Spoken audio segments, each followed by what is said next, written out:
Olá, eu sou Carla Malta, sou pediatra com área de atuação em nutrologia pediátrica e estou aqui para tirar algumas dúvidas de algumas mamães sobre a amamentação.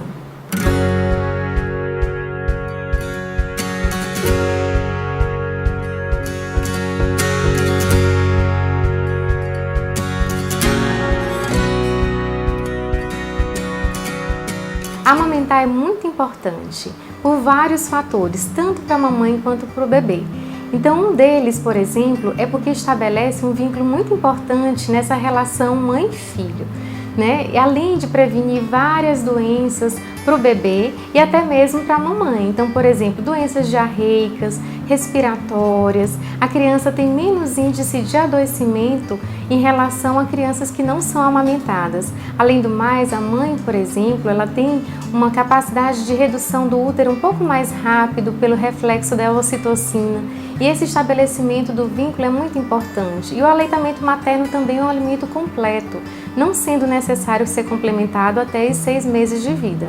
Com relação ao tempo entre as mamadas e quanto tempo a mamada deve ser estabelecida, não tem um tempo definitivo. Então, por exemplo, a gente tem bebês que esvaziam o peito um pouco mais rápido em relação a outros. E o intervalo entre a amamentação, ele é a livre demanda, não tem aquela questão de ter que ficar no horário rígido. Então, é o bebê que vai estabelecer o tempo entre a amamentação. O que a mãe tem que estar observando é em relação ao acompanhamento para saber se o ganho de peso está adequado. Geralmente a gente fica sabendo se a criança mamou o suficiente quando é um bebê que está tranquilo, é um bebê que consegue ter suas sonecas e seu sono bem adequado, é um bebê que não está tão irritado. Então, geralmente, esse bebê ele está mamando o suficiente. Durante a amamentação, nos primeiros dias de vida, a gente tem que realmente observar qual é o bebê que a gente está lidando. Então, se a gente estiver diante de um bebê que é baixo peso, um bebê prematuro, um bebê que teve algum fator de risco, por exemplo, a gente realmente tem que ficar um pouco mais perto em relação à amamentação, para que ele não faça hipoglicemia e não tenha nenhuma dificuldade de ganho de peso.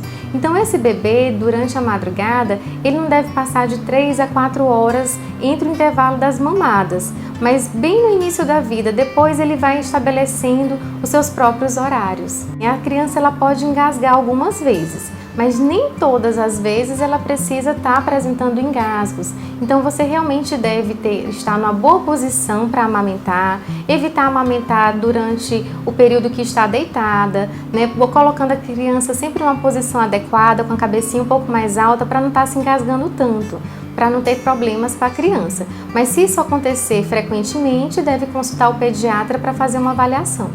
Como a gente deve fazer após as mamadas? Após as mamadas, a gente recomenda que a mamãe coloque o bebê na posição de arrotar mais ou menos durante uns 20 minutos. Aquela posição que a gente coloca o bebê no ombro mesmo. E aí ele fica com a cabeça um pouco mais retinha, com o corpo um pouco mais ereto, mais na posição em pezinho, para que ele possa arrotar. Caso isso não aconteça, esse é um tempo suficiente para acontecer um pouco do esvaziamento gástrico, ou seja, do leite descer e evitar com que ele fique se engasgando depois. Até mesmo porque o bebê, nos primeiros meses de vida, ele pode apresentar o que a gente chama de refluxo fisiológico, ou seja, a facilidade desse leite estar voltando do estômago para a boca, que é demonstrado por meio das golfadas. Isso só se manifesta em forma de doença se a criança apresentar dificuldade de ganho de peso, irritabilidade e outros sintomas que façam com que a gente pense, por exemplo, em doença do refluxo gastroesofágico. A amamentação ela é recomendada como forma exclusiva, ou seja, sem nenhum complemento, inclusive de água ou chás, até os 6 meses de vida, a livre demanda, ou seja, o bebê que vai organizar esse horário das mamadas. Isso é importante, inclusive, para poder estabelecer um momento de que o bebê está com fome ou até mesmo saciado, e isso é importante para a vida alimentar dele e nutricional. A partir daí, o bebê tem que ser alimentado com outras fontes de alimentos. E aí, a partir disso, a criança vai estabelecendo, organizando esse momento da mamada. A mãe, junto com o pediatra, vai organizar toda essa rotina e ele pode receber o leite materno até 2 anos ou mais. E a gente sempre frisa bem, a mãe tem que estar produzindo leite de forma suficiente para o bebê. É bem comum no consultório as mamães chegarem com os bebês que ainda são amamentados não querer os outros alimentos a partir dos 6 meses de vida. Assim, a gente não tira leite materno de mamãe e de bebê. Isso aí deve ser estabelecido bem em relação ou o bebê vai parar de amamentar por livre e espontânea vontade, ou então é um desejo materno para poder parar com relação à amamentação. Mas, quando isso acontece, o que a gente precisa é organizar o horário da alimentação. Porque aí o que antes era livre demanda, depois também pode continuar, porém, antes das refeições, como por exemplo os lanches, por meio das frutas e a hora das papinhas do almoço e do jantar, a criança ela deve ter um intervalo sem a amamentação para ter a sensação de fome, até mesmo para isso, para ser estabelecido e ele ter um ganho de peso de forma adequada, porque como a gente falou, o leite materno, a partir dos 6 meses, ele não pode mais ser exclusivo porque ele não consegue mais fornecer as calorias suficientes para a criança a partir de então.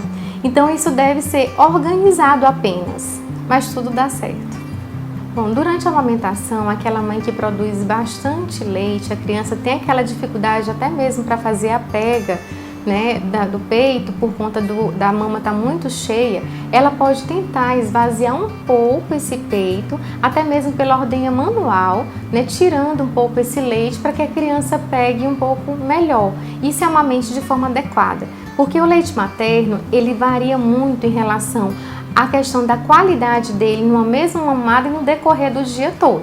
Como por exemplo, na primeira mamada, aquele leite anterior que a gente fala, ele é mais rico em nutrientes, assim, para matar a sedinha do neném também. E lá no final da mamada, a gente tem o que a gente chama das gordurinhas, que faz com que o bebê fique mais saciado, né, e ganhe peso de forma adequada e tenha um sono adequado e tenha uma rotina mais bem estabelecida. Então, se a mamãe coloca o neném para mamar e a mama estiver bem cheia, ela pode tentar esvaziar um pouco o peito para poder ele estabelecer uma mamada mais adequada e conseguir fazer o esvaziamento completo da mama. Bom, gente, eu particularmente, não só como pediatra, que vejo todos os dias os benefícios do aleitamento materno no consultório, mas como mãe também tive o prazer de amamentar minha filha durante 6 meses exclusive, e ela mamou até 2 anos e eu falo 40 dias. Então eu acho que é uma experiência única, completa, em que todo mundo que puder fazer e participar, não só a mamãe, mas a família como um todo, nesse apoio materno para que a amamentação seja eficaz, é muito importante. E então eu super indico que todos esses bebês possam estar bem nutridos e amamentados.